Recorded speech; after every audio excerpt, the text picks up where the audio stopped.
Guys, welcome back to my channel. So today I wanted to talk to you guys about Korean male beauty standards. I feel like there's a lot of content out there analyzing Korean beauty standards, but I haven't really seen a lot of videos or content talking about it from a Korean male perspective. And I just wanted to share my opinion on this topic. And basically, this is just all of my own personal opinions, but I just wanted to go through what Korean male beauty standards are, the different components of it, some celebrities that exemplify it, and basically the effects of these standards on people, men, and the culture as a whole. So if this is a topic that interests you, stay tuned for the video. And if you haven't done so already, make sure you hit that subscribe button and give this video a thumbs up if you want to see more videos like this. First and foremost, I feel like height is a really big component in terms of Korean beauty standards. All the actors you see on TV are quite tall. I remember growing up, there were even products like insoles to make your height a lot taller. Height is viewed with a lot of regard in Korea, and I would say it's probably a component that is very desired, I would say. I think it's been kind of hard growing up as like a shorter Korean guy and always being told, like growing up from relatives to friends, like, you're cute, I guess, but you are very short. Oh, only if you were taller you would be good looking. Or, oh my gosh, you have everything but height. These things are always pointed out growing up, at least for me, and I feel like a lot of people share in that. So if you're not 6 foot, it's always pointed out to you. The next component is actually body, and I feel like body in the year 2022 goes into two categories. On one hand, you have sort of a very thin model-like body type, which a lot of K-pop singers exemplify. A lot of singers, or like men in particular, desire to be like bone, stick, skinny, like almost model-like, so you have to be tall, but really, really skinny. And I feel like K-pop proliferates that idea because all of the guys there are just like bone thin. Just like how it's like a strict beauty standard for women, I feel like a lot of Korean singers are put to that standard of being very like bone, stick, skinny. I feel like the effects of high fashion and fashion brands entering K-pop has also kind of made that really skinny look really desirable, because a lot of K-pop singers wear high fashion or want to work on runway. These are all things that I feel like perpetuate this idea of like that guy singers have to be really skinny, and I feel like that effect kind of proliferates out to general people as well. I know a lot of people that diet all the time, even with friends of my own, and they're always monitoring how they look because they want to be quite thin. On the other hand, I feel like over the last like 3 years, there has been a proliferation of like bodybuilding in South Korea, and things like body profile photos and just bodybuilders in general.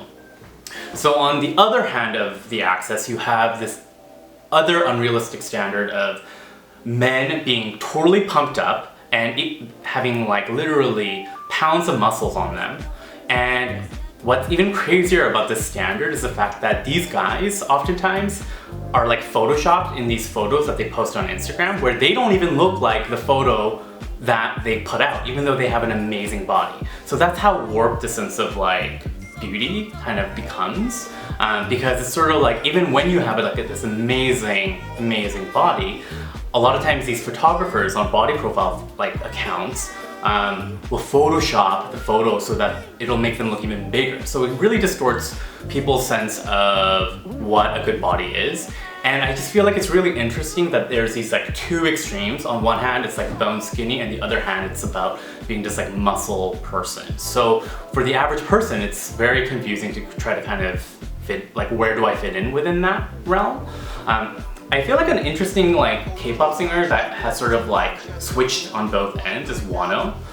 Bless his heart for all of his thirst traps, but he kind of in the beginning was very thin and kind of exemplified just one end of this body ideal, but now he's like going on the other end of the spectrum. So I think he kind of is a good example of somebody that has kind of been both sides of that body ideal. The component that I want to talk about, which I think is pretty particular to Korea, is skin.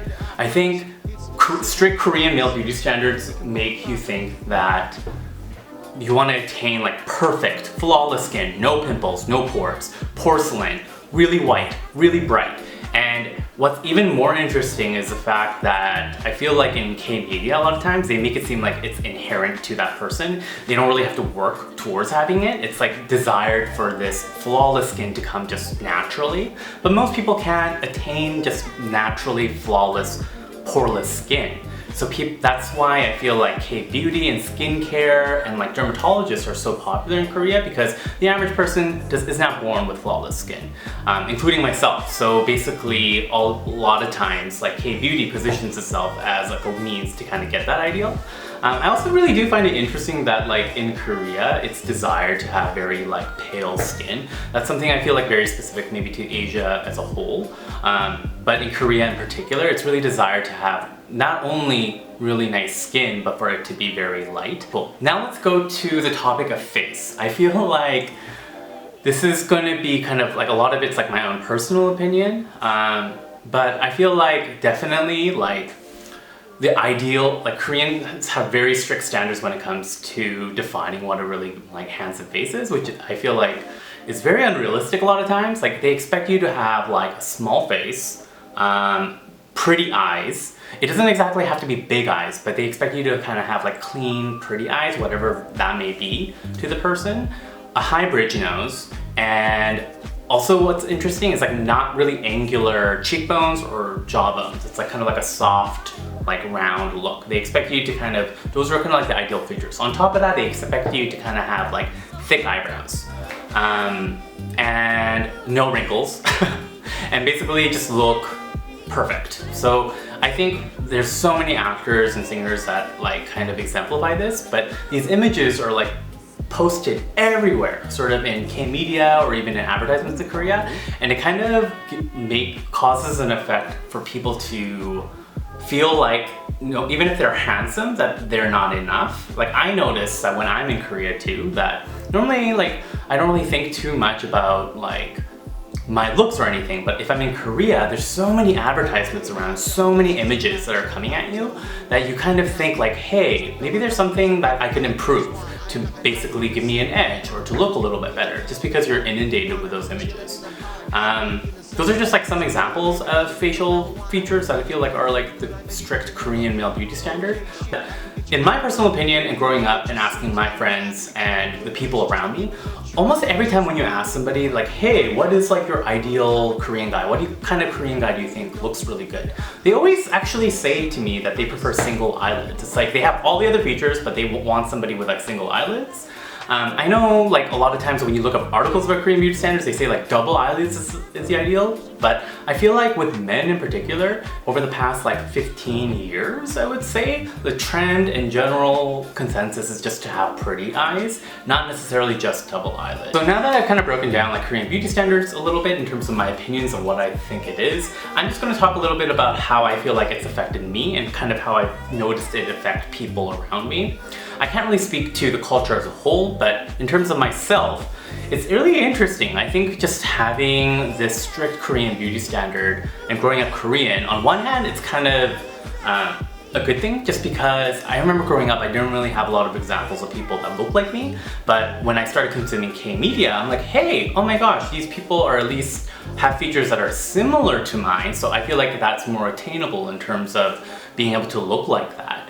But on that same token, they have a lot of features that are like not inherent to myself, and it's sort of like I have to do all this work in order to kind of try to reach that, and it makes you kind of, at least for me personally, always kind of analyze yourself in terms of what you're lacking, even if it's physically or inherently. Like you're always kind of in your head about what you're lacking instead of appreciating the things that you do have, in my opinion. And I've definitely noticed this in friends and colleagues and even other like content creators. I know a lot of people, when I've met some people, I'm not going to name who, where I've met them and I just think that they are so handsome and so good looking, yet they never acknowledge it, and you can see it in their eyes that they're very insecure.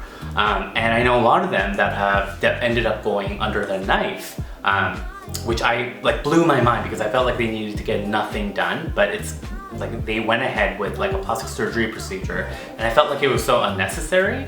And it's because of their self-image of themselves, where they feel like they're lacking in something. And I feel like the image of this like Korean male beauty standard is sort of what put them into this like really insecure corner, I guess you could say.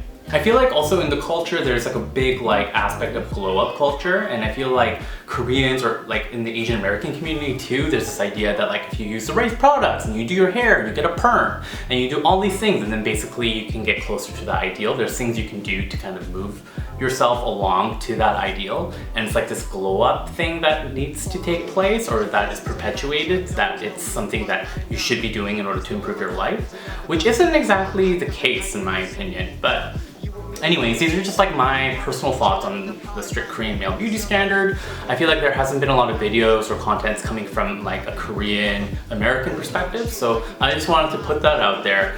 What do you guys think? How do you guys view what the Korean male beauty standards are? Who are some celebrities that you feel like exemplify that? And do you feel like this strict beauty standard is positive for the culture or negative? I would love to hear your guys' thoughts on this in the comment section below. In any case, hit that subscribe button if you haven't done so already, and give this video a thumbs up if you haven't. I'll see you guys in my next video.